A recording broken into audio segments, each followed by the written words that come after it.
The joint subcommittee hearing will come to order. After recognizing myself, Chairman Shabbat, Ranking Member Ted Deutsch, and Ranking Member Faloma Vega for 5 minutes each for our opening statements, we will then hear from our witnesses, and without objection, the witnesses' prepared statements will be made a part of the record, and members may have 5 days in which to insert statements and questions for the record, subject to the length limitation in the rules. The Chair now recognizes herself for 5 minutes. In May, I led a bipartisan congressional delegation to Afghanistan and was honored to spend some time with our brave heroes in the armed forces who continue to sacrifice their own safety to protect our freedoms. As the administration's deadline to finalize the bilateral security agreement, also known as the BSA, with the Afghan government approaches, it's becoming clear that there are still obstacles to overcome. It is vitally important that the BSA adequately addresses the safety and the well-being of our brave men and women who will remain in Afghanistan after 2014. However, if a BSA is finalized that addresses all of our concerns, we must ensure that an adequate number of U.S. forces will stay in Afghanistan to help fight extremist elements and train and advise the Afghan National Security Forces. Listening to the counsel and advice of our generals on the ground regarding troop numbers is crucial to maintaining the gains we have made over the last decade. We cannot let politics get in the way of our national security and stability in this volatile region. We may not be leaving in place enough of a support team to fight the extremist elements who will quickly move to take power away from the Afghan people.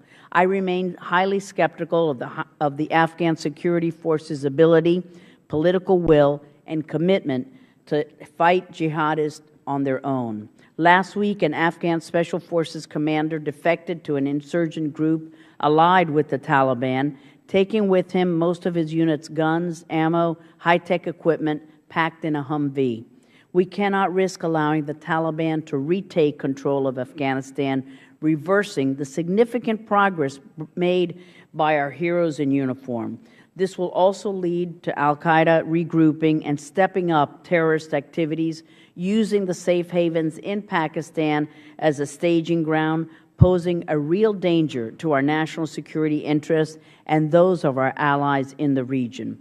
A major test of the stability of a post-2014 Afghanistan will be the upcoming elections in April 2014. In Afghanistan, I urge President Karzai to commit to the electoral process and ensure that a free, fair, and transparent election will result in a peaceful transition of power through a democratic process. The 2009 election was marred in controversy as corruption and fraud were widespread and rampant. Another fraud-plagued election this spring could severely jeopardize Afghan security and put our own forces at risk. With a new government, I hope that we'll be able to tackle the endemic corruption that has plagued the Afghan government and hampered substantial progress. One reason for the massive corruption problems in Afghanistan stems from narcotics. Our CODEL pressed the Afghan government to do more to counter narcotics operations and eradication efforts.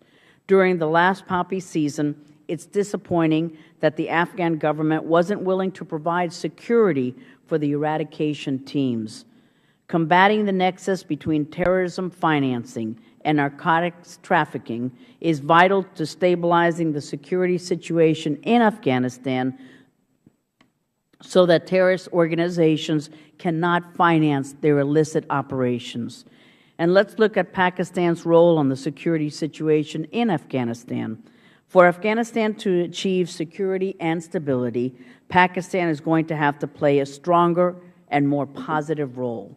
Extremist groups like the Taliban, al-Qaeda, and the Haqqani network have used areas in the Pakistan border as insurgent sanctuaries to conduct militant operations inside Afghanistan without much resistance from the Pakistani intelligence and military forces, if not outright collaboration.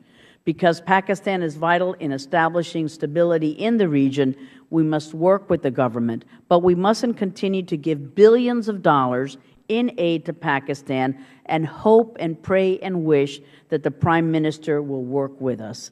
We must ensure that Pakistan is meeting certain benchmarks in its fight against these insurgent sanctuaries within its borders, or else Pakistan should not receive further U.S. funding. And with that, I will conclude my remarks and turn to my ranking member, Mr. Deutsch, and then Mr. Shabbat and Mr. Falama-Vega. Thank you, Ted.